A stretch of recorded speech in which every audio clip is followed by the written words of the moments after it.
mainly calling where I just instructors, right? But then Erica had the idea. She said, "Why don't you interview like students?" I said, "That's a good idea. You're gonna be the first one." So, although Erica, thank you for being here. First of all, how are you doing? I'm great. How are you? Doing great. Doing good. We just finished the Zoom classes, and then Jason I and did Jay my were. combatives. Oh yes. How is the Zoom classes working for you? What do you think is Um, the benefits? What do you take from it, from the Zoom some of classes? them are some of them are easier to do solo than others. Obviously, I mean just by the nature of them, but like I learn a lot because I don't have a partner, so I have to know I have to make sure I know exactly how to do the move. Mm-hmm. It's just there's advantages and disadvantages to it. Get a Right. lot of reps in. I mean, there are a lot of, you have to do a lot of visualization, maybe more mobility, more reps, do both Yeah. sides. I feel like that's some of the advantage. The disadvantage might be that, yes, like you said, there is no actual body that you feel how the technique is, how the techniques is Yeah, and doing. like you kind of sometimes you go the wrong way because I can't visualize where the person is, so I might go the wrong way or something, and then I'm like, no, that doesn't, so it's different, but it's better than nothing. Right. Um, so Erica, I said you suggested to interview students, right? Yeah, I did. I didn't mean me, but that's fine. And I was like, all right, you first. You first. Well, although you are not a student, you are half instructor, right? Almost, not quite. Soon, couple Because months. for the people who might not know, Erica is doing the instructor certification program to teach the Women Power course. Maybe you can tell us. Maybe let's go back from the beginning. How did you get into jiu-jitsu? Because it's more a male dominant sport, right? We don't Yeah. see many females. There is a little intimidation.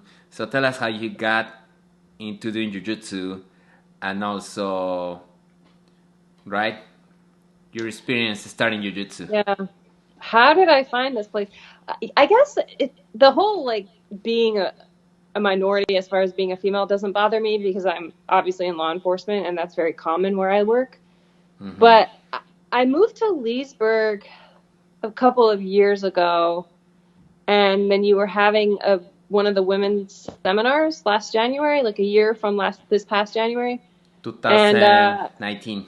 19, yeah, and I don't know if like Jay told me to come or whatever because I've known him for a while, but I just was like, I'll just go, fine, I'll go. I said I would never do jujitsu, right? I said that. I promised I would never do jujitsu, and then I just decided to join after that because it was like different than I thought. It was better than I thought. So So when you went to that seminar, you just moved to Lisbon around that time? yeah, I was in Herndon until May of 2 years ago, 18. So I moved here in May of 2018. So it was only I like see. 7 months after that. Yeah. And I walk to the school. I live like two-tenths of a mile from the You're school. right. So Sometimes you yeah, you walk. I mostly walk. You It walk. takes longer Yes. to drive because of the lights and the traffic and the parking lot and all that. So So Jay was telling you, hey, Erica, you should do jujitsu, and then what was your idea of what jujitsu was gonna be? yeah, he never told me I should do it. I think he just told me, oh, you should come to the Women Empowered seminar.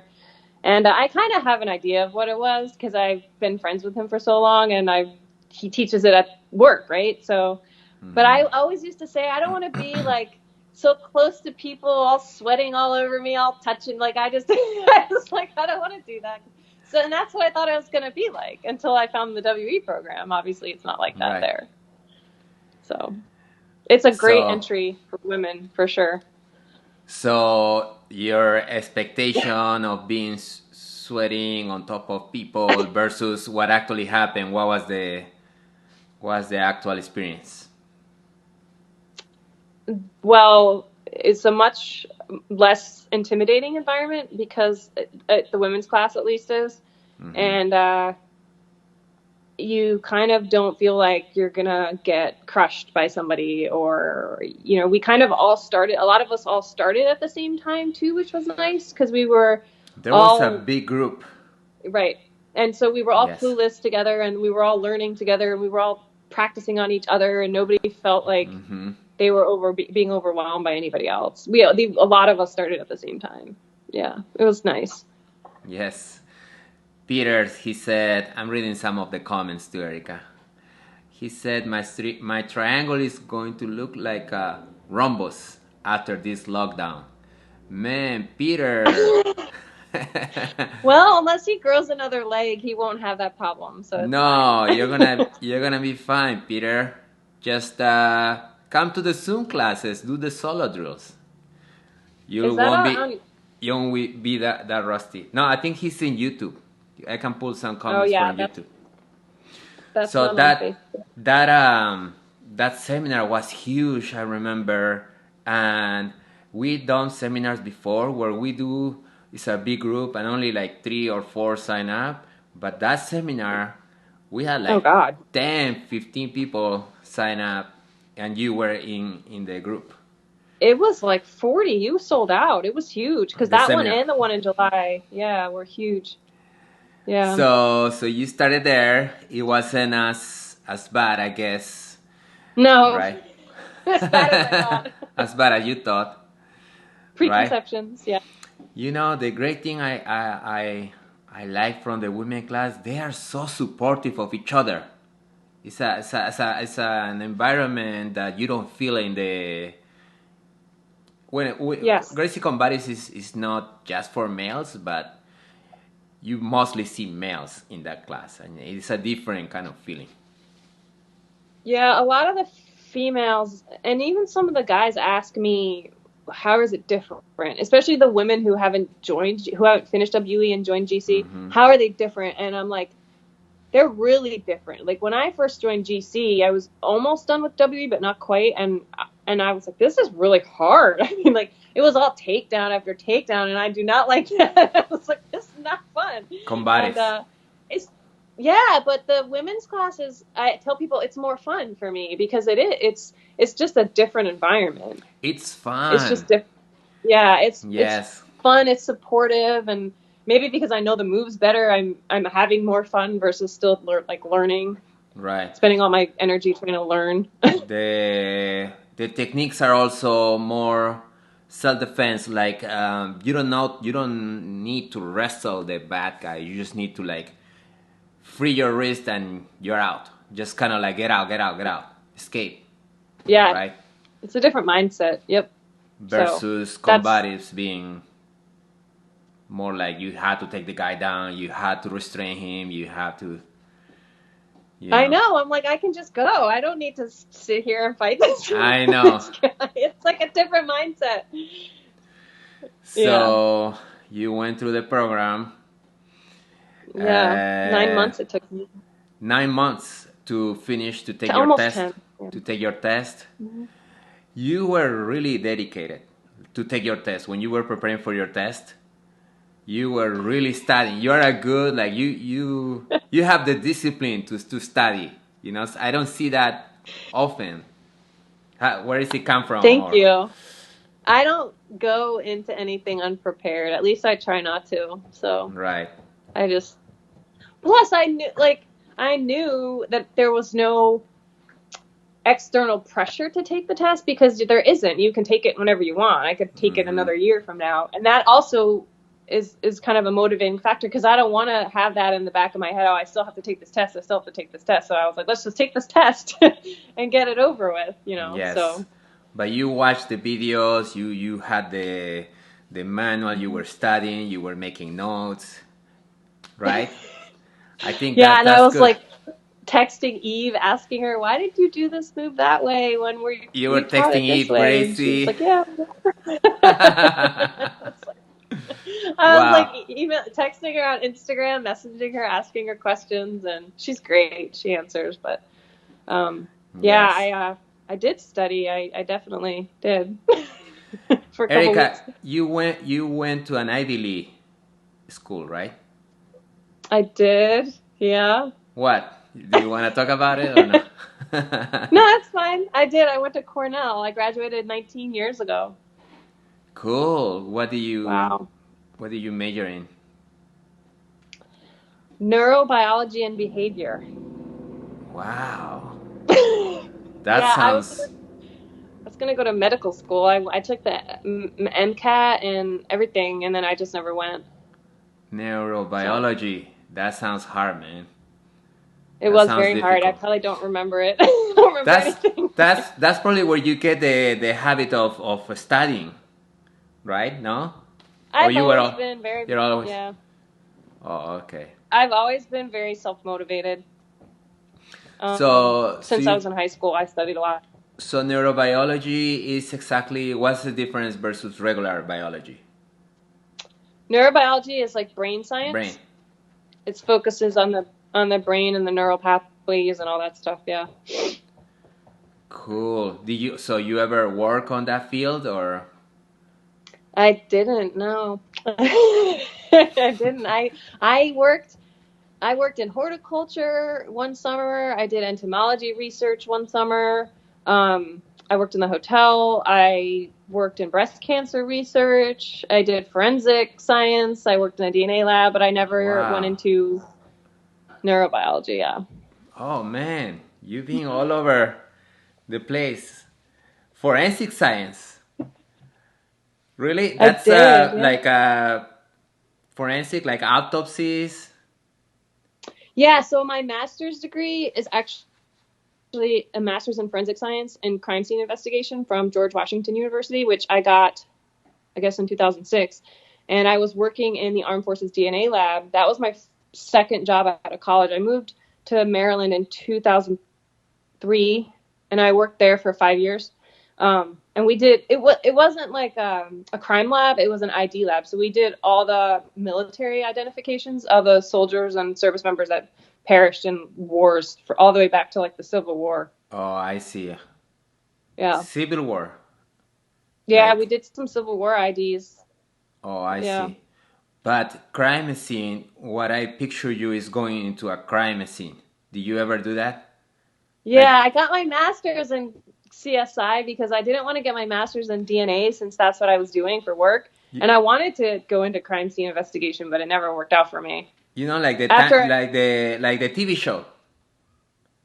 Yeah, but after I got my degree and then I was getting married, so I quit my job and I moved to North Carolina and nobody would hire me. They're like, you're overqualified. And I'm like, I literally have a degree in this and I don't care if you pay me $30,000 a year. I just want to work. I don't care about the money. And I was like, you're overqualified. Overqualified. That's why they didn't hire you?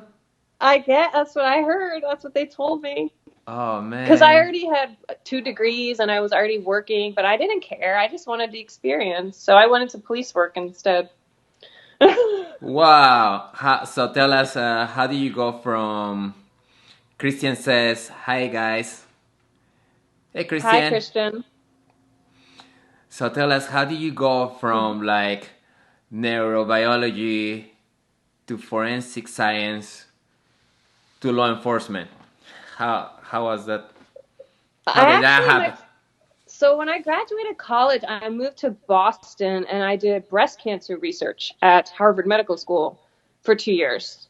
And but I always wanted to do like crime scene stuff. When I wanted to be a doctor, I wanted to be a medical examiner. I wanted to work with like dead people. I know I'm very morbid. It's like perfect. This isolation is working well for me. And so I was interested in forensics. I just don't think I realized it back then because back then it wasn't a thing, right? There wasn't TV shows and there weren't the fields and there wasn't the degrees to get in colleges back then. There weren't undergraduate degrees. And then the first time I applied, I didn't get in, and the GWU dean was such a jerk. I called him and I was like, well, what can I do to like improve my application? Because I really want to get my master's degree. And he was like, well, you didn't get good grades in college.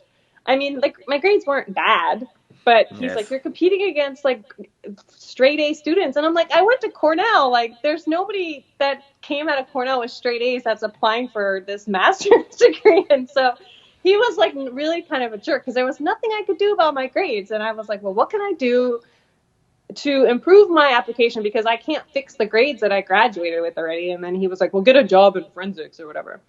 And so he was such a jerk. So I made it like my mission to get into grad school and graduate with like a 4.0. And I did eventually. But that's when I moved down to Maryland and worked in the DNA lab.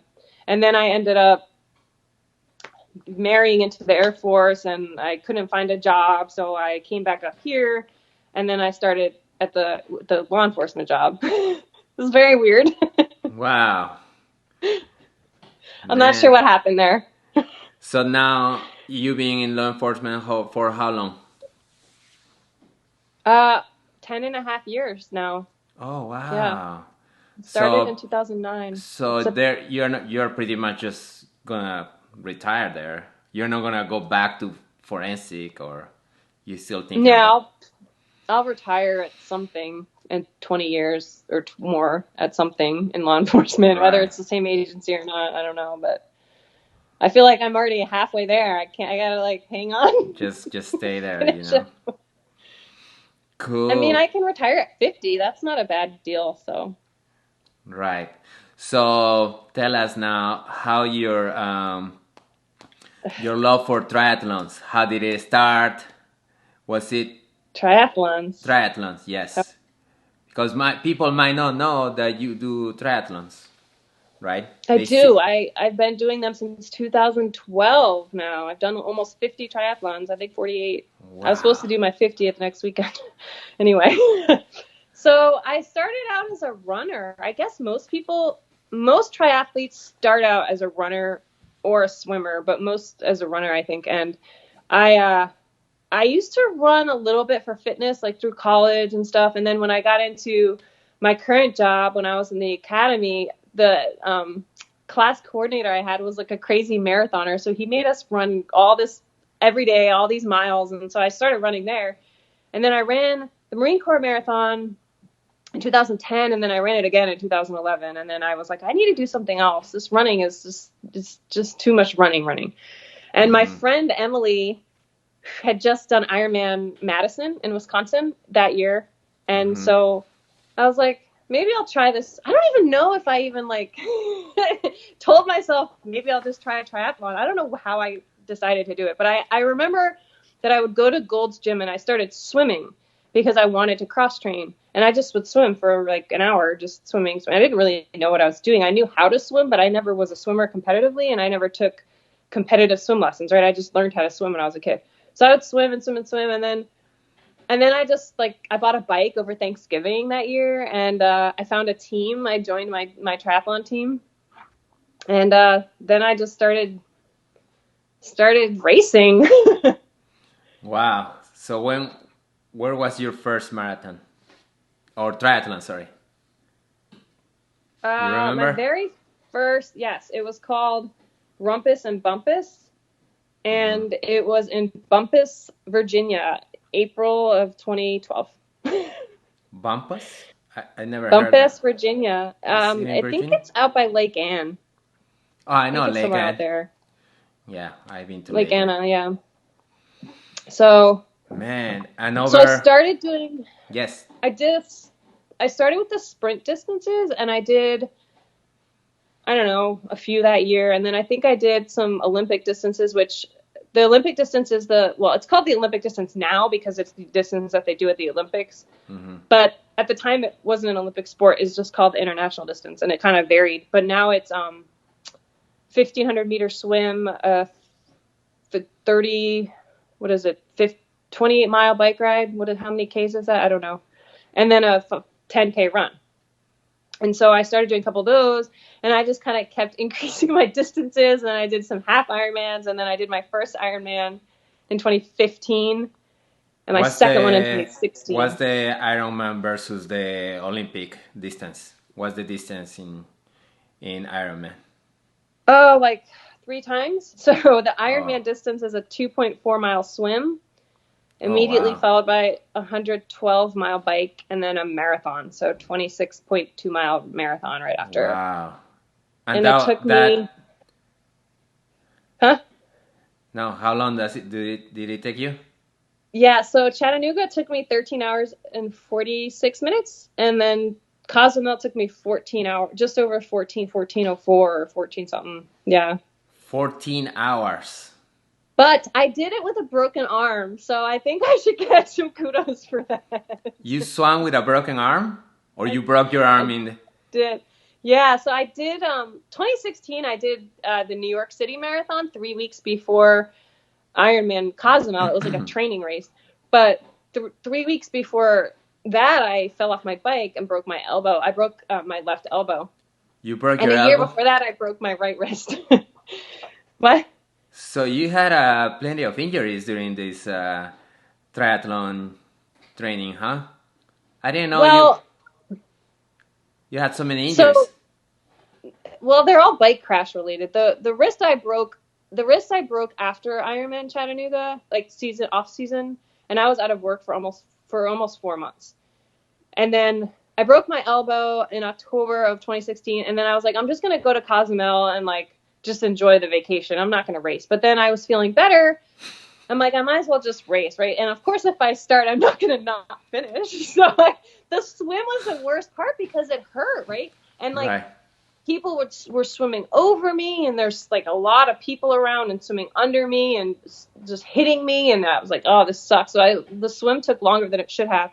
And then once I was on the bike, I couldn't put any pressure on my arm, so I had to sit in my aero bars for 7.5 hours. Like, wow. But then I got to the marathon, and it was fine. I wasn't. Right. The only thing I was worried about was it was dark, and I was like, if I fall and I land on my arm, and so I slowed down because it got dark out. But I finished.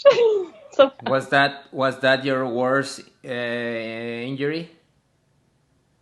The breaking my right wrist was miserable. Yeah, that was my worst because I was in a cast for a month, and then I had to teach myself how to shoot my gun again, and like rehab for months before I could go back to work. Erica, now that you mentioned that bicycle, your injuries were because of bicycle, right? Biking. You keep posting. I keep seeing you posting. Like, it's dangerous. Like, people run over the bikers, huh? Like, once every like month or 2 months, you post an article of somebody who died. Because yes, I remember you posting on Facebook of you always be like, hey, be mindful of the right? Yeah. Like, this is very often, right? What happened? Like, people just run over. I don't know how often it is, but it happens for sure. Loudon County's not bad. I gotta say, like, most of the rides I do are western Loudon, which is a little more rural, and there are obnoxious people, but for the most part, cars are pretty assertive and kind of give us a wide berth. But yeah, there's always people that are gonna get hit by cars when they're riding bikes. Right.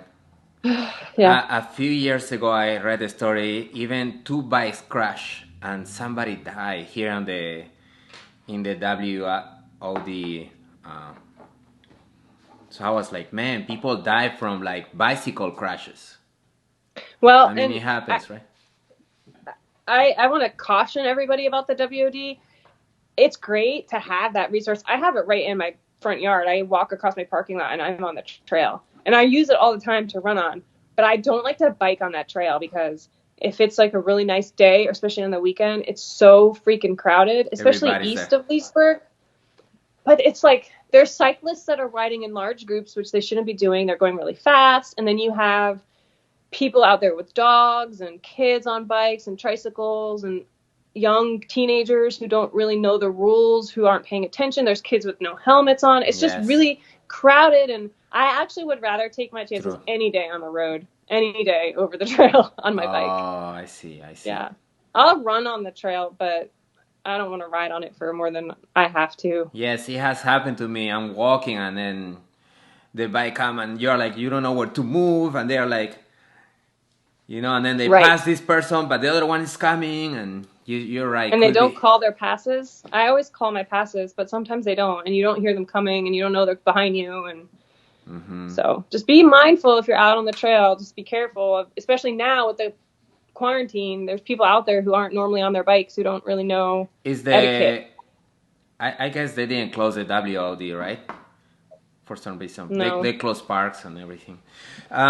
Swimming, right? Man, remember swimming is tough.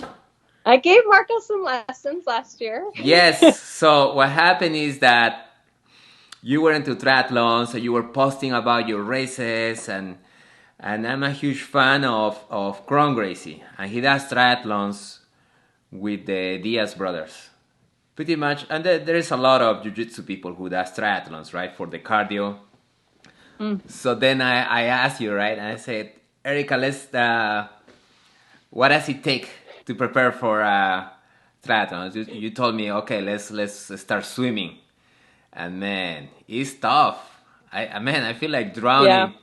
Like I do 1 and 2, and then I'm like breathing super hard, and you keep swimming like 20 laps.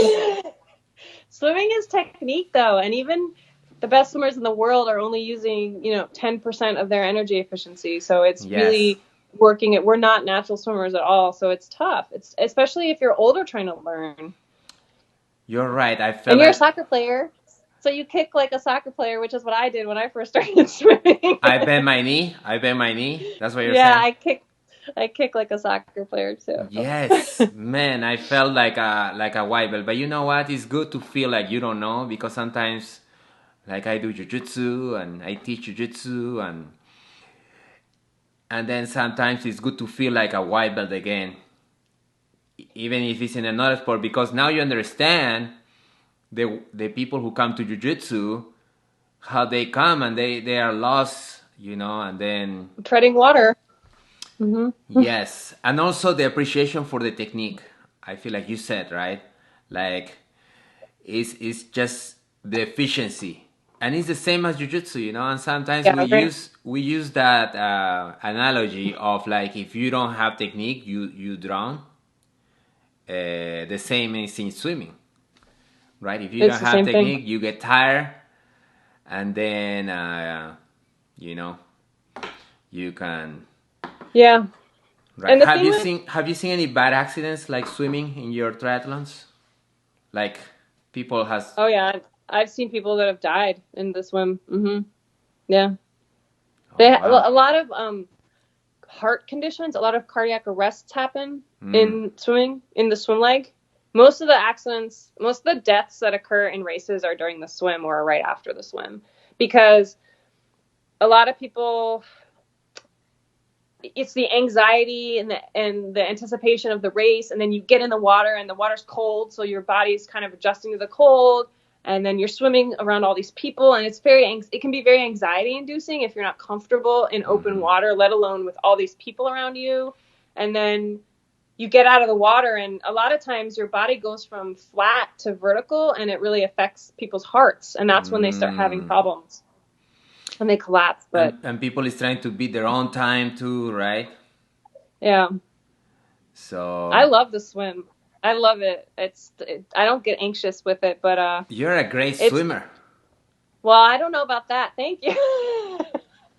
Maybe not compared to most triathletes. I'm okay. I'm average, but I haven't been in the pool in a while, so we'll see how it goes. Oh yes, they closed the pools. Erica, were you just today? We were with Jay remembering the Boston Marathon bombers. Were you there or no? No, I've never been. The only time I ever went to the Boston Marathon was when I lived there, but I've never run it. I had friends running it that day, though. Oh, man. That was 2016, I believe. Yeah. Man, that was terrible. It was awful. Awful. So, Erica, and my current quest. Yeah, tell me your current quest. I was gonna say, I think I've talked about this. I'm running marathons on all the continents. Yes, I was just about to ask Yeah. you this. You've been in a lot of countries. Yeah. Tell us all the places you visit because of the triathlon. I don't know how many countries. I have a list somewhere. It might be like 32 or 33, but a lot of it's Oh from work. my. I've been to all 7 continents, but I'm currently trying to run a marathon on all 7 continents because how this whole shebang got started was my friend Robin, who is amazing. She's also a United flight attendant and she's a massage therapist. She ran the Antarctica Marathon. And she wanted all of her friends to go with her. And so we all got on the wait list and we ended up going in 2018. She went in 2017. And so I went to Antarctica and I went with 4 other friends. And mind you, I'm a solo traveler, right? I go all trips by myself for the most part because I live alone and traveling by yourself is amazing. But on this trip, I went with 4 friends and I'm so thankful that I did have them with me because that was an What happened? experience that it's just an experience that you want to share, right? Because, I Oh. mean, yeah, so I ran the Antarctica Marathon. And then I was like, well, now I have to finish the other 5 continents. I've already did the hardest one.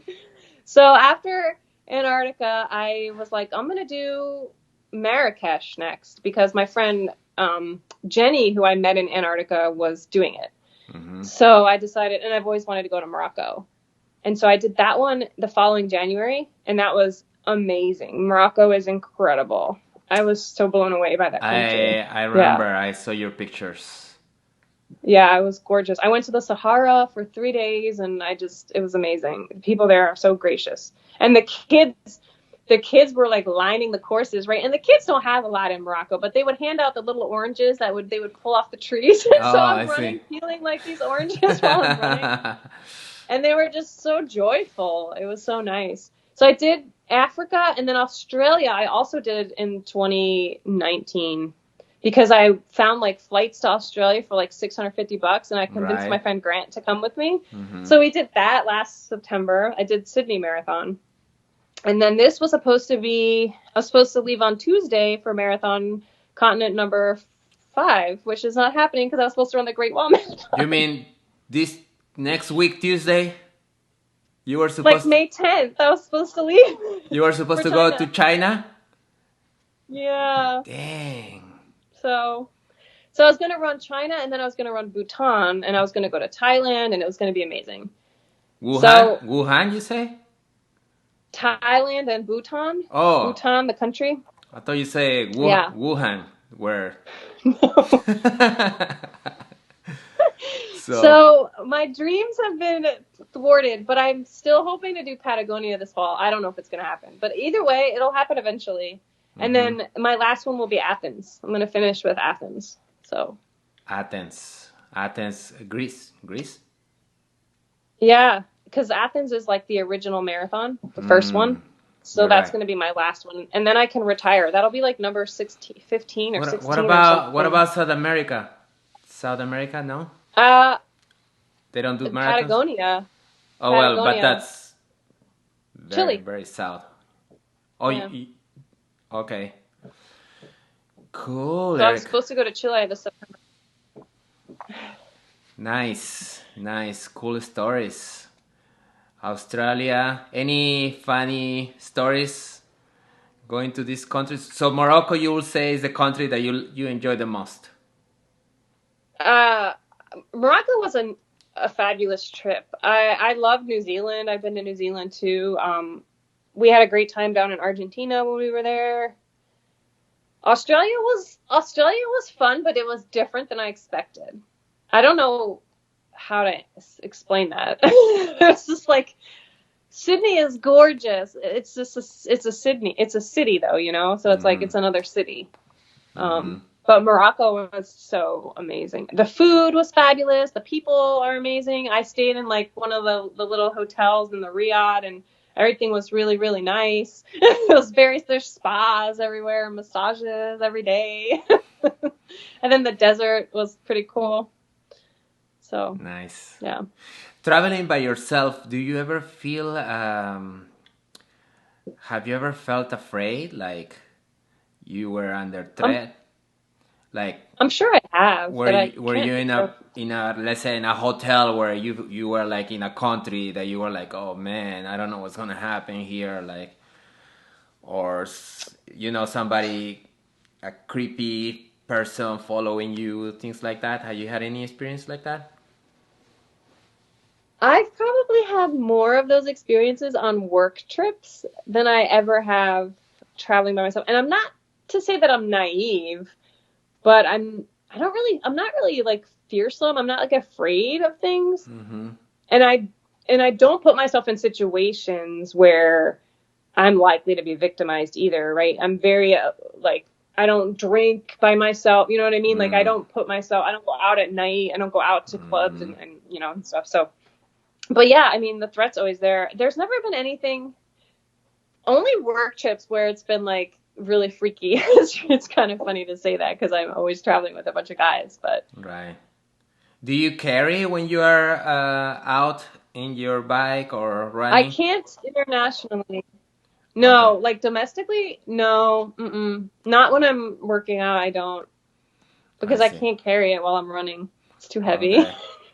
So, but that's when, so that's sometimes, because people talk about, oh, for self defense, we're just talking about self defense, people say, oh, carry, just, but Mm. sometimes it's not practical, sometimes you need something that you can use all the time, every time. Yeah, and you can't take guns out of the country. So if you're abroad, what is that? Hmm. How is that going to help you? Right. The scariest I was ever was in actual when I was in Buenos Aires. After we got back from Antarctica, all my friends had come home, and I stayed like an extra 5 days. And I remember I asked the hotel concierge. I was at like a Hilton or something, and I said, what is the city like? Is it because Buenos Aires is very crime ridden? And I said, are there any places that I should avoid? And so she specifically said, when you're walking home back here, walk this way, avoid this street. And so I was kind of on high alert because I was like, okay, I don't want whatever to happen to me. But that was the only city I've been to where it's been like really bad. I think that Hmm. I know of. Right.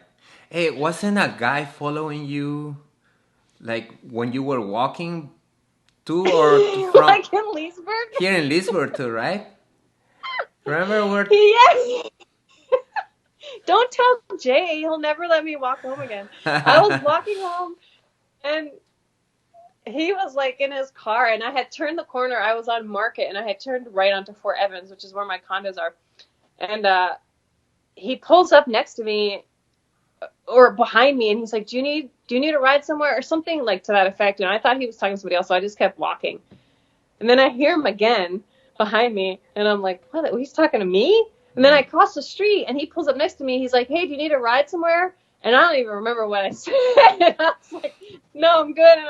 And I went across the shopping mall, and I turned onto Prosperity just to get away from him because I was like, this guy freaking is creeping me out, man. mm, I didn't have like my jujitsu powers yet. This was still when I was in WB.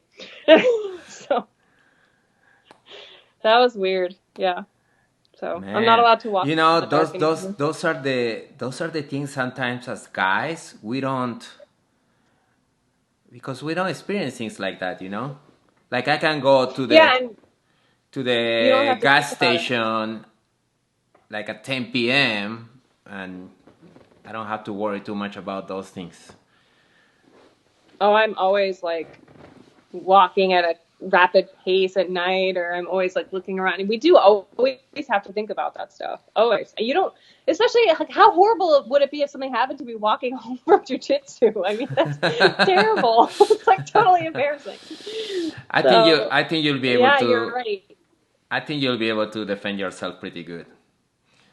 I mean, Well, I'll give him a triangle choke and then I'll run home. I'll be fine. of course.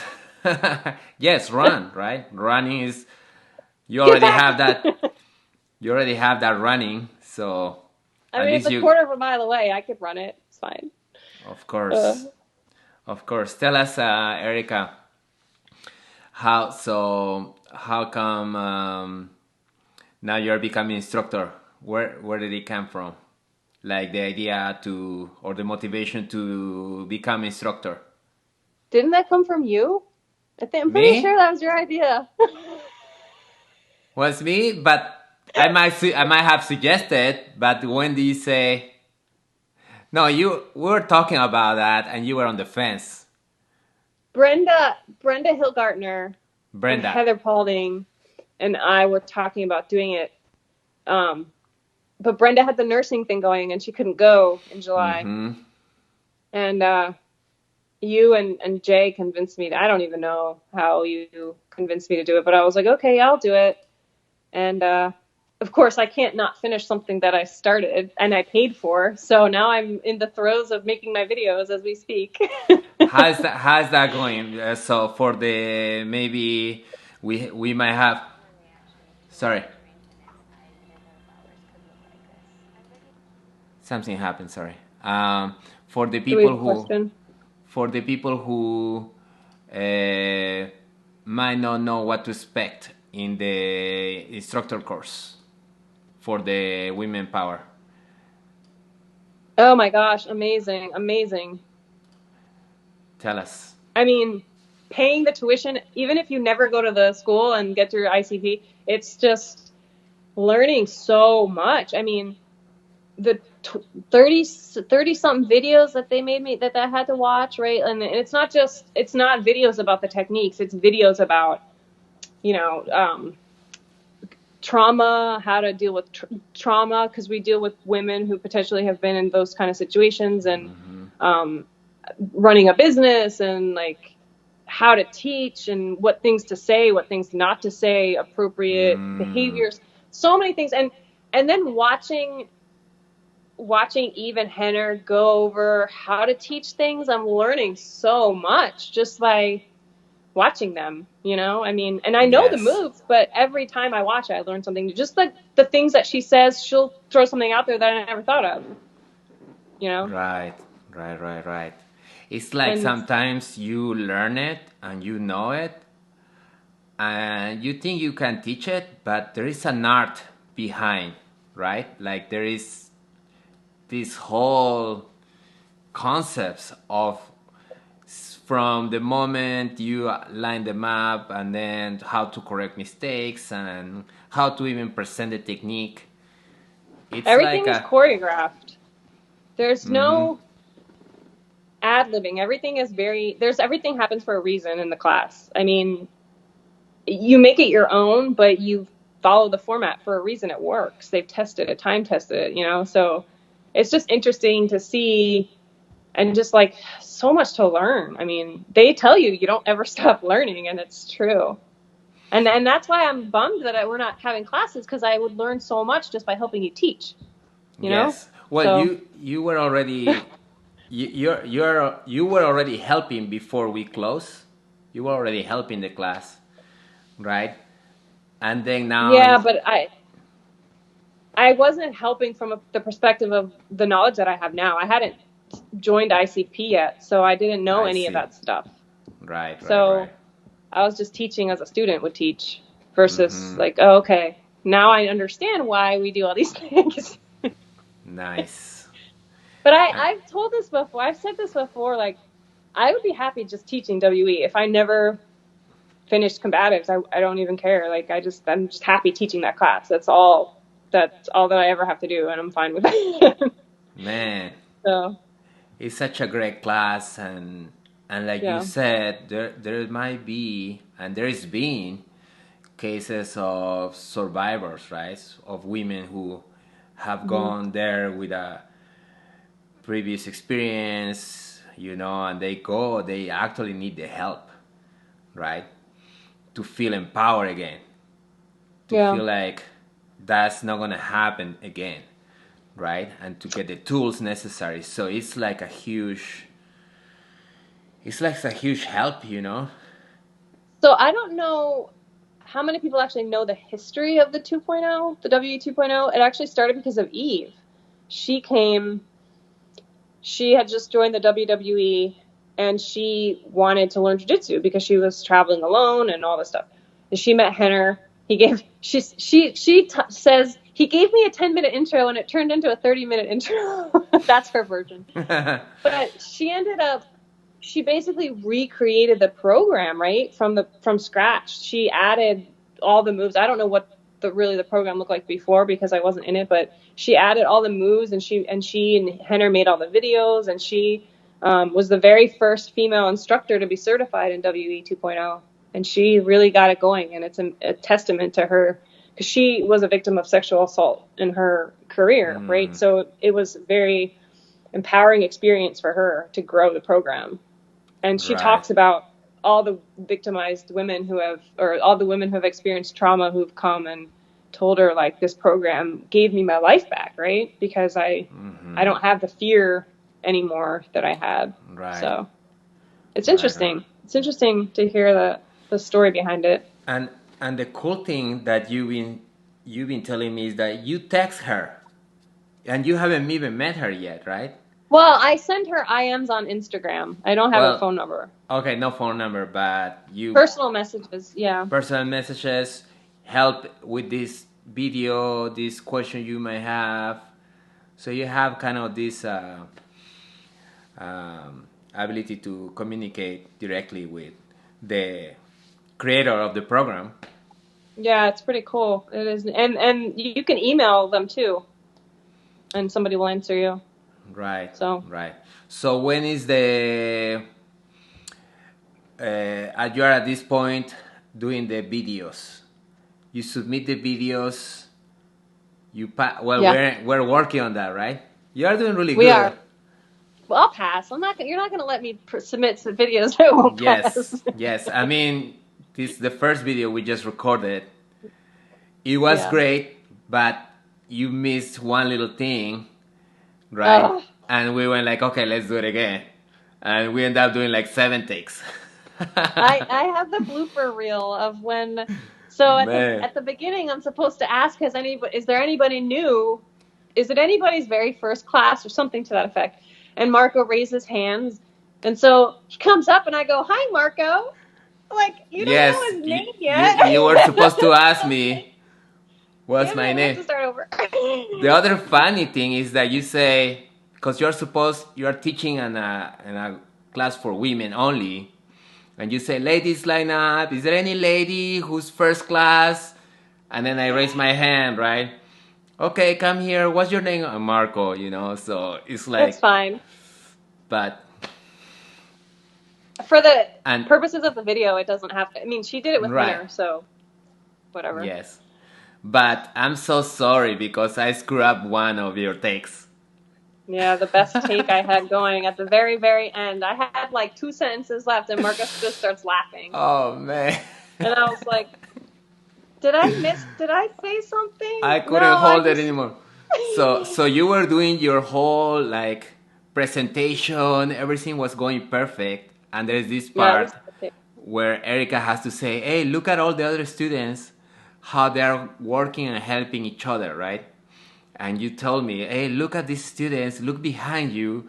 And I turn, and of course, there is nobody there, right?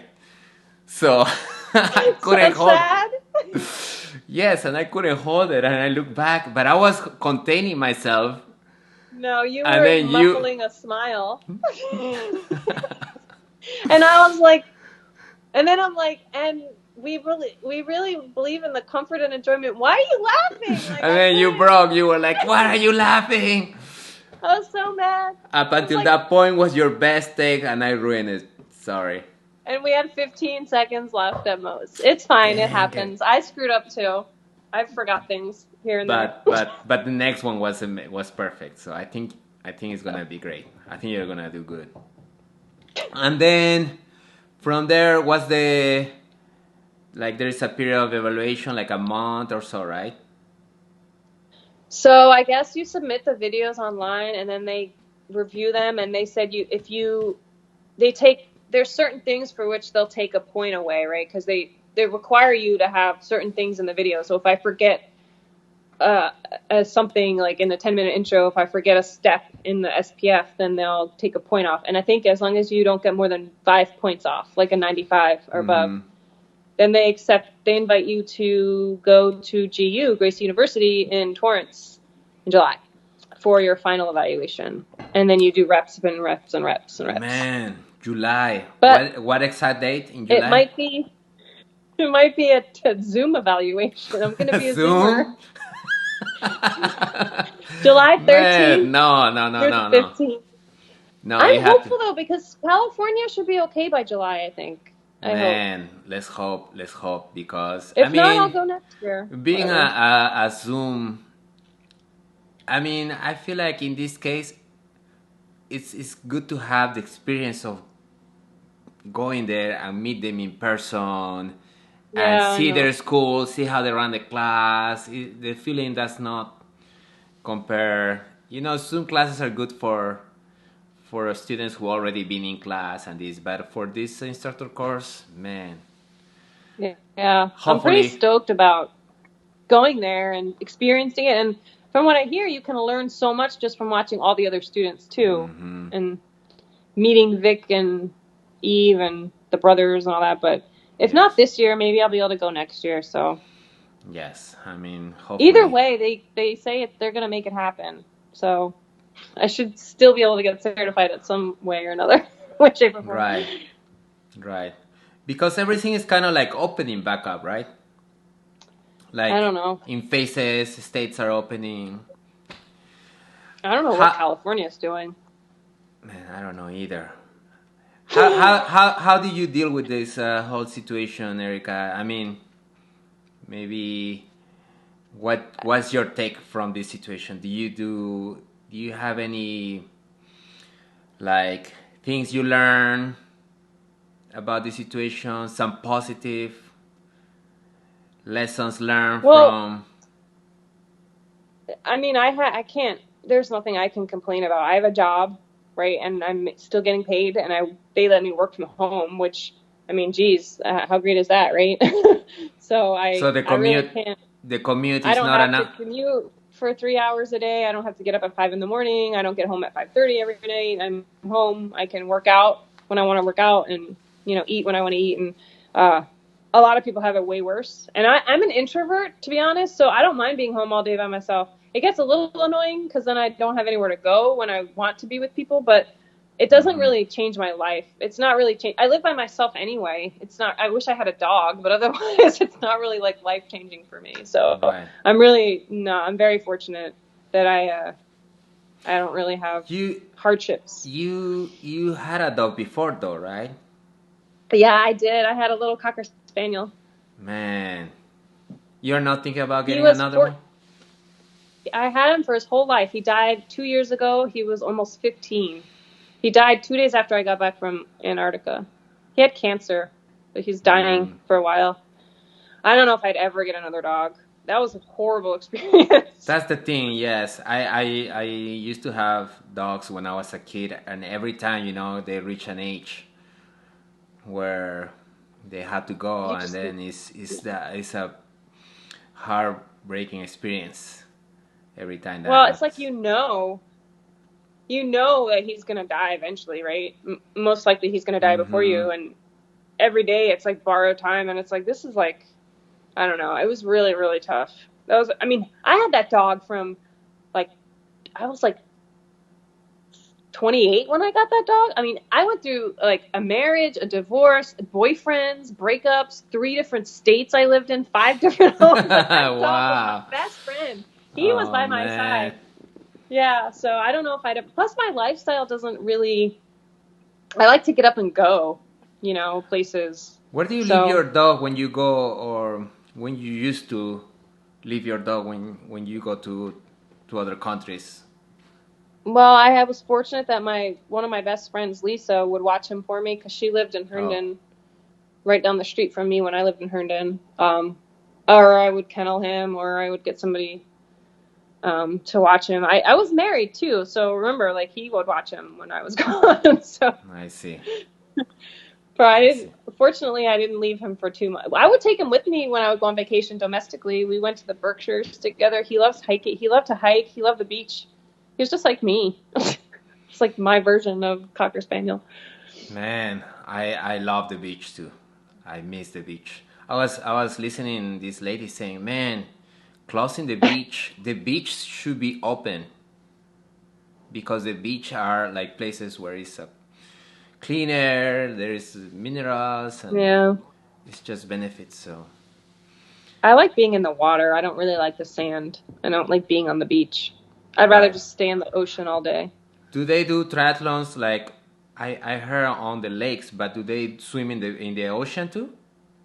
Yeah, so when I did Cozumel, it was in the Atlantic. It was in the Oh, Atlantic I Ocean. see. And the I ones see. in Florida are in the ocean. It just depends. The ones in California are usually in the ocean. I see. Just depends on on where it is. I like the ocean. It's more fun. It's more exciting. But some I people, see. it's too much. It's too hard because there's So like the current and everything too. so anywhere on where you're coming back to like work at the office? I mean, you're working from home, but how is I hope I never have to go. never? Hey, just tell them, hey man, I'm okay. Just leave So me our here. office is actually moving from Arlington, from Pentagon City to Springfield in the fall, which is Mm-hmm. not great for me because there's no commuter bus that goes to Springfield. So I'm Mm-hmm. hoping that um, we never have to go back to Crystal City, but I don't know. We'll see. Probably July, I would imagine. But I think we've proven that we're capable of doing our jobs from home. So maybe they'll Right. allow us to continue teleworking at least a couple days a week, That would as be long as we're on awesome. the ground. Yeah, that would be That really would be nice. great. Yeah. Yes, and then come to jiu-jitsu in the evenings, right? Have time to cook and eat and yeah. Yes.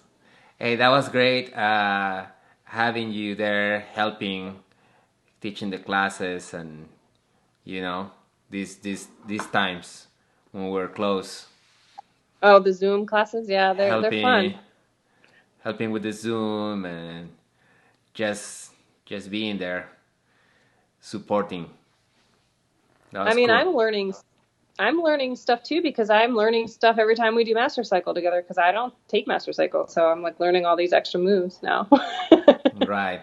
But you're gonna get there, right? I mean, you're about to finish your combatives, No, I'm right? about to fill out my card. I wouldn't say I'm anywhere close to being ready, but I'll And get there eventually. yes, but you're getting very, very close, I think. I need some reflex development in my life, but that's not going to really be effective until we come back to work, to school. So You said one time that combatives was hard. What was the hard part for it of was combat? so, oh my gosh. Like going from the Yeah, remember women when class to combatives.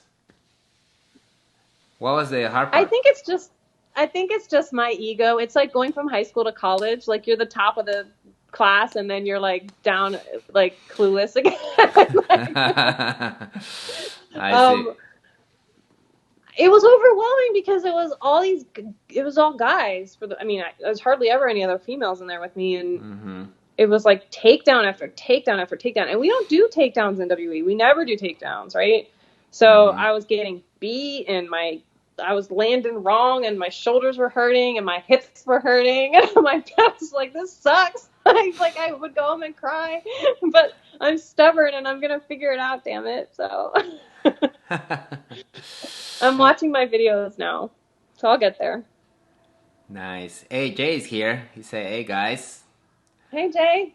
what's going on, hermano? I thought you were sleeping already. We've been I talking for an can't see. hour." I can't see any of the comments. Erica Bones. Oh, is he commenting on YouTube? Oh, Lopez. It's Man, okay. It'll be archived. You can watch it over and over. Jay, I think he wakes up like at 3 in the morning, 4 in the morning. No, he doesn't. No? I mean, sometimes he does, but he talks a big game. Maybe not now. I mean, was he at your breathing thing this morning? Yes, I didn't see you guys there. I actually woke up at 6:05. That's the earliest I've woken up since I've not set an alarm. Really? So But you it had able? been no, it was too late. I didn't want to join midway into the thing. It's So I great. went back to sleep. So we're learning for the people who don't know. We're having breathing classes with Vinaya. She's a yogi, and she has these techniques for breathing Yeah, that the yogis she's amazing. in the Himalayas they use. So it's like I learned so much. And the whole thing is like strengthening your lung capacity, right? And I'm thinking, and then of course breathing boosts your immune system too, right? And the whole thing with the virus is like, man, it's attacking your immune system and it's attacking your lungs. Let's get our bodies ready. So I told her, hey, we should do this class free for the students. And we've been doing it for 2 weeks.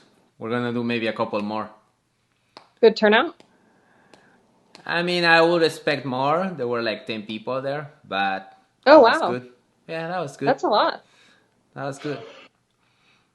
Good breathing techniques. And actually, speaking of running, she said, hey, sometimes you do the breathing and you can get same cardio exercise as a runner. I mean, I don't know. I don't have a way to compare it scientifically, but So I don't have to run for an hour? I can just breathe? Yes, you're wasting your energy running. Just breathe and you'll be doing the same cardio exercise. Cool. Jay says, talk about your bike accident. Too late, Jay. I said we already did. You have to rewind the tape, buddy. You have to rewind, Jay. Actually, no, I didn't really talk about he's talking about, I know what he's talking about. I talked about how I was out of work for 4 months, but I didn't talk about how the accident actually happened. Okay, tell us. It was rather horrific. It was terrible. I was riding in Purcellville, and I don't even remember the name. And I don't remember the name of the street, but I was coming down this like really steep hill, and it was like an S turn, turning right. And there was all this, it was after these we had huge storms in the beginning of October, rain everywhere. And so there was all this gravel at the bottom of the hill, like on the turn. Mm-hmm. And I saw this gravel and I was like, oh man, I said, there's no way I'm going to be able to make this turn with all that gravel. My tires are just going to slip right off from under me. And so on the left side of the road was a cliff that dropped into a stream. And like, you know how they have like those little black and yellow striped signs, like hazard signs just on the side of the road? Yes. So there were all these signs, and I'm like, I'm going straight into that sign because I didn't want road rash. So I tried to turn and I couldn't make the turn. The radius was too much, and I flew off my bike. And I remember it all. I was conscious the whole time. Thank God for your helmet. It saved my life. It saved my life a couple times.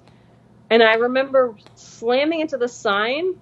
I still have pictures of it. The signpost actually was completely ejected from the ground. I mean, it was laying on the side of the road. That's how much force I hit it with. And I kept rolling and rolling and rolling down this cliff. And I remember thinking to myself, please just don't hit my head on anything. Please just don't hit my head on anything. Because I never hit my head on anything. And I don't know how. There were trees everywhere. And I landed, and I'm in this creek. And I'm like, ugh. And I'm in this creek. I'm like, okay, I'm still awake. I'm still alive. Thank God, because I could have drowned in the creek if I was face down, unconscious. So I get up. I'm like, first thing, of course, as any triathlete will tell you, the first thing is, how's my bike, right? And who cares about me? How's my bike? I had literally just done my Ironman maybe 3 weeks before this. So I was really fit. And I think that helped me out a lot. Mm-hmm. And so I'm like, my bike's over there. And I'm like feeling it, and I'm like, well, shoot, my wrist is broken, because you could see like the bone. It wasn't sticking out, but I see. Yeah, it was bad. So I had to climb back up the cliff to get to the street, and I was like my phone was in like my back. Bike jerseys have like 3 pockets in the back, and It was in like this back pocket, but I couldn't use my right hand, so I'm like trying to get this thing out of my pocket so I could call 911, and I did call 911. And they came, and this guy in a pickup truck came by first, and he's like, "Are you okay?" And I was like, "Can you just help me get my bike out of the ditch or whatever?" So he brought my bike, which ended up being totaled because the frame was all cracked, but I didn't know that at the time.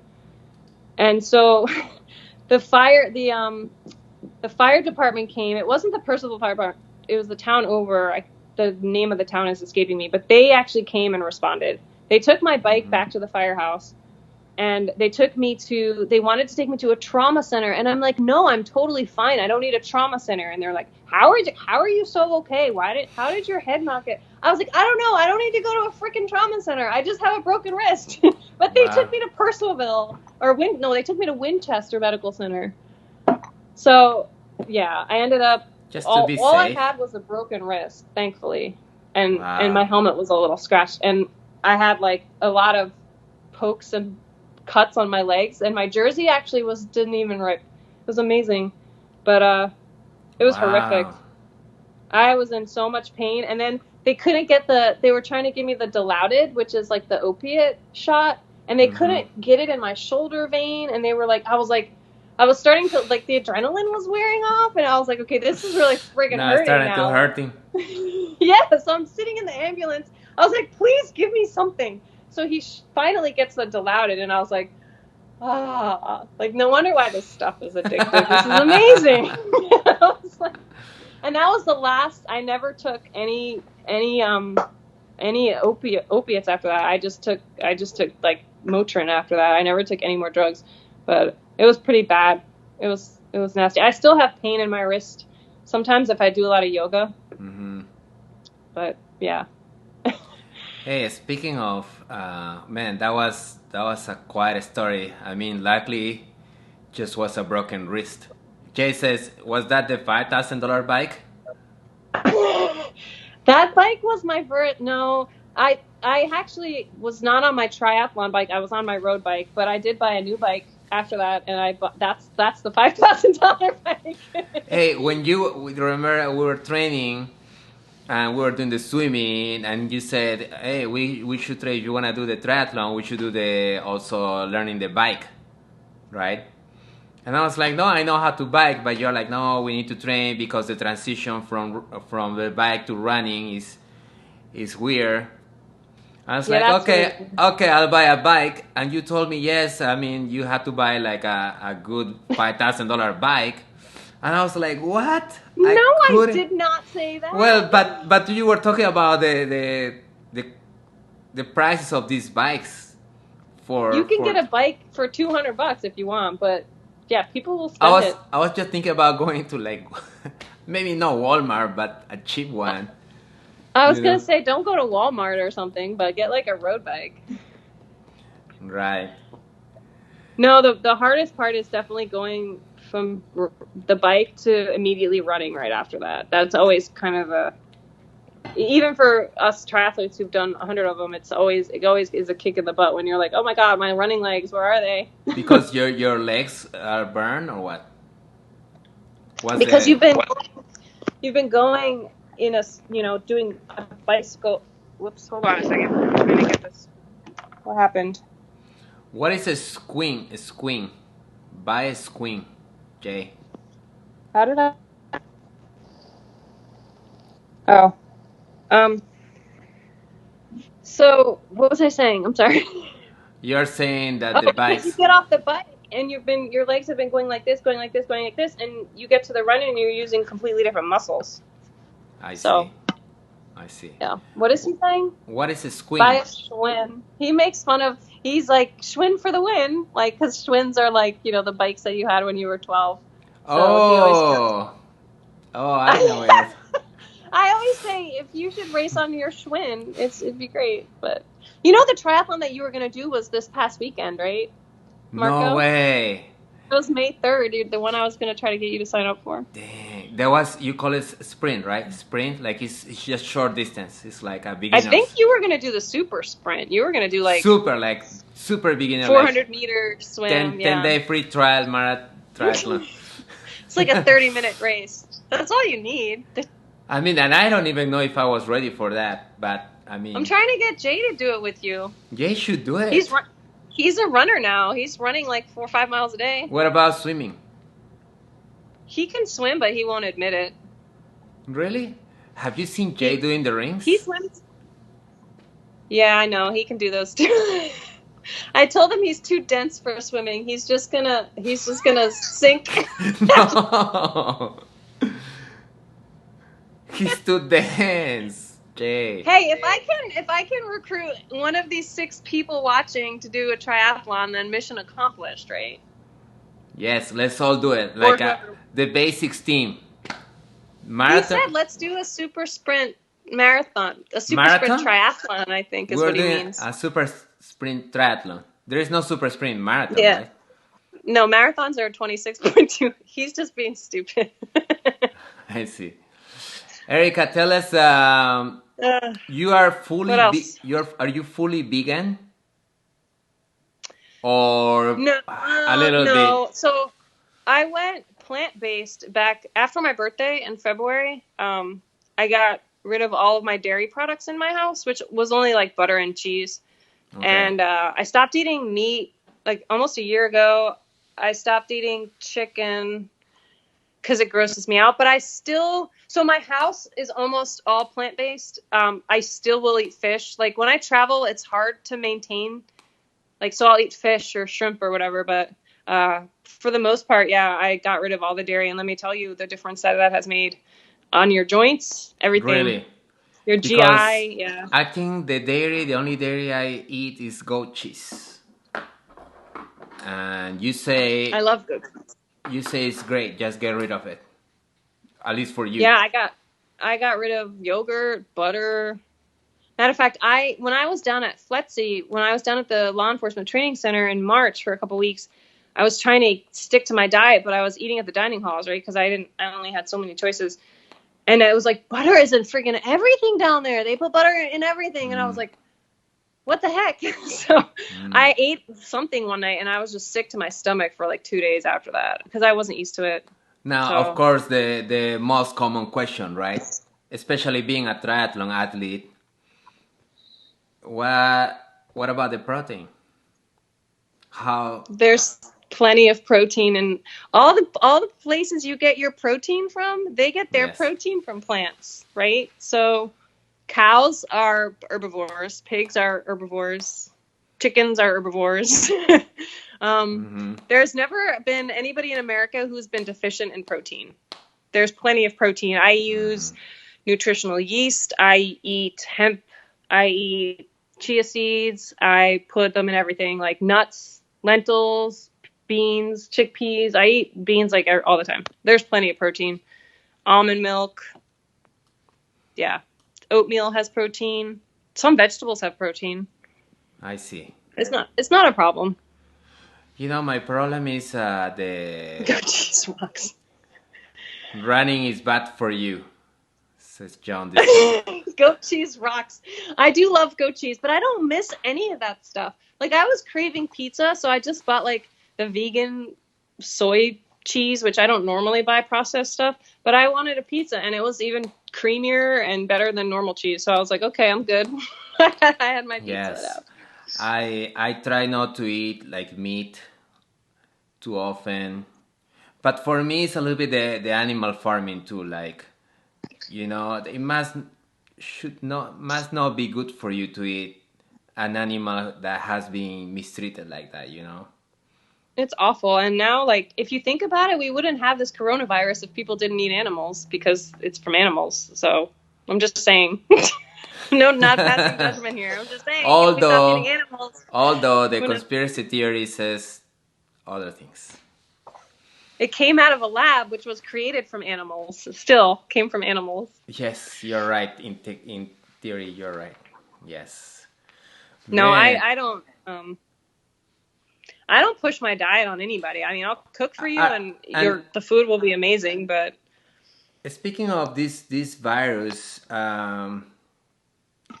you're not worried, right, about getting it or not? I'm a little worried, anxious. I'm not normally a worrywart, but I need to stop reading the news. I think I'm a news reader, so that's probably my downfall. I mean, I'm very healthy, but like there's been triathletes who've gotten this thing. There's been very healthy 20-year-olds who've gotten this thing. So who am I to say? You know, I was like, oh, this is like the flu at the beginning, right? And then Roger Gracie got it. And Roger Gracie, and he was telling that it was bad for him. And I was like, oh Nasty. man, if Roger Gracie got it, and he said kick my butt, and I'm like a super athlete. I'm just like, oh no, this is the real deal, you know. So I've never even had the flu. so cool. Is Jay vegan? No, Jay still eats chicken. I can't get him to stop eating chicken. Tell him to stop. But he fasts. And he what? He fasts. Yeah, the intermittent fasting isn't really good for women to do in general, and I eat all day long. That's not going to be something I'm doing anytime. Do you do the every 3 hours small portions, or how do you do your meal? At night I fast from 8 p.m. till 8 a.m. So I guess I fast 12 hours. Okay, but that's your fast. I'll eat like a breakfast. I usually eat his comments are cracking me up. I like to eat when I work out at the office. I always work out at 1 or 2 o'clock. So I like to eat most of my calories before noon, and then I can work out because I don't work out well on an empty stomach like some people do. I can't do that. Mm-hmm. But now since I'm home, I'll eat like I'll graze all day long pretty much, and then I'll eat before if I'm going to the school, and then I'll probably won't eat again after that. I see. But if you're eating, honestly, Marco, if you're eating all plant-based foods, you can eat as much as you want because it's not high-calorie stuff. It's all healthy stuff. The digestion is super light. Yeah, I mean, you're not going to it's beans and vegetables and fruit. Like, you can't eat too much of that. Right. It's been amazing. Yes. I've never done cooking before since I started with these new cookbooks. My friend Dante is watching. What's going on, Dante? Nice to see Jay you here. When he wants, but he likes my cookies, so whatever. Hey, your cookies are also like super healthy, right? Like they are. How do they call it? Your cookies are paleo, right? No, I'll use almond butter. I'll use maple syrup. Sometimes I'll use coconut sugar if I use sugar at all. I don't use butter. I'll use applesauce or peanut butter. I don't use eggs. So I use natural ingredients pretty much. So I always like to put nuts and flax in them so they have more protein. Man, I love your cookies. I made some oat cookies. I'll bring some in tomorrow. Man, bring them tomorrow. I think Christian and I were talking about getting a food truck together. Is Christian still watching? Christian and I were like, we should get a food truck together. I could bake and bring my Instant Pot, and he can cook whatever he cooks. Seafood diet says food. Peter Chong. Christian is a good cook. He cooks. Whenever he sees food, he eats food. Yeah, no, I know. That's what I'm saying. If Christian and I joined forces, we could be a COVID Kitchen Diaries winner. COVID Kitchen? That's what you're going to call it? COVID That's Kitchen? What I call That's my hashtag, COVID Kitchen Quarantine Cooking. Man, you might be into something, huh? I love to cook. I love to cook and I love to travel. You pretty much hit all the hot spots tonight. Nice, Erica. Hey, we've been talking for more than an hour. There's only 2 people left. No, there's 5 people watching. Oh, really? I have like 2 here in my... Some of them are my friends. I shared the video on my page. Oh, cool. But they can go back and watch it again. I'll share it again later. Exactly. Erica. It was fun. So, hopefully... Do I get to pick your next... Go ahead. I said, do I get to pick your next student interview? Are you going to tag the next? Like, tag? Who's going to be the next? I'll pick somebody now. Yeah, I'll pick somebody for you to interview next. Yes, because your idea is to interview the students, right? And know their stories. Like, I get to know today a lot about you. I didn't know about that bike accident. Yeah. I didn't know about That's also a lot of things like your forensics. I didn't know about that. Your forensics masters. Yeah. I know. I think it's cool to learn all these things about people. I think you should keep interviewing. You should do a weekly, basics student. Basics. We'll come up with something catchy. Erica, man, it's been great talking with you. And man, looking forward to more training, the instructor training. the marathon, the triathlon. We should do the triathlon one day. Huh. And I don't think there's going to be any this year. And Jay says, talk about Erica's perfect adjustment. Okay, I think it's his bedtime now. What? Oh, good grief. Yeah, like the first time I was practicing it, and I was doing, it's the guard, it's the arm lock from the guard, right? So the hair grab defense. I was supposed to do a wrong technique, and you're the instructor, and you're supposed to come and correct me. Right? Right. Using... Well, yeah. And so I was like, good. I said, good, great job. I was trying to say great job. I said, good, great job. And Marco goes, good grief. Yeah, so... You thought I said, good grief, Marco? Yeah, and so... it was hilarious. As an instructor, you walking and saying, good grief, Marco. Like, I was like, Erica, why are you saying good grief? Because you were supposed to praise the student, say, good job, but you should do it like this. Yeah, you're not supposed to say good grief when you're, to the student. But it happened to me when you want to say one word, but then you decide to say the other word and you end up mixing both words together. Yeah, we'll have to redo that one again. We'll have to do that video this weekend. For sure. That was so funny. You had to be there, man. I was rolling on the floor. I was laughing so hard. Because Marco was like, did you say good grief? And I'm like, what? Because you wanted to say good and great, and it was good, great, grief. Oh, man. Oh, my gosh. Good times at the Basix. Good times. I've been trying to stay busy, you know, teaching the Zoom classes, and I mean, not trying to get my time a little bit, my mind distracted, because otherwise you get a little bit too stressed by the whole thing.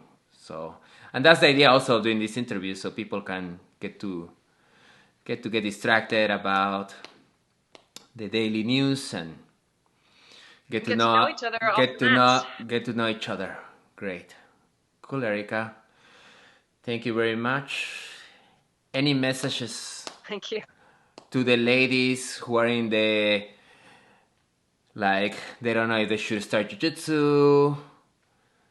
Maybe. Yeah, so totally come check us out. We're in Leesburg. Or send me a message, or go on Grace University and look at the information online. I think it's just such a great skill to have. I mean, for me, for sure, traveling alone, being in police work and all that. And it's so much fun, and it's a good workout. This is coming from somebody who works out 2 hours a day, so I'm telling you, it's a good workout. And this is coming from someone who did not want to do it too, right? Yeah. I always said, I used to say to Jay all the time, I said, yeah, when I do jiu-jitsu is when you'll do a triathlon. And he would roll his eyes, and now look at me. So guess who's on deck? Nah, we are on deck. We should do the triathlon one day.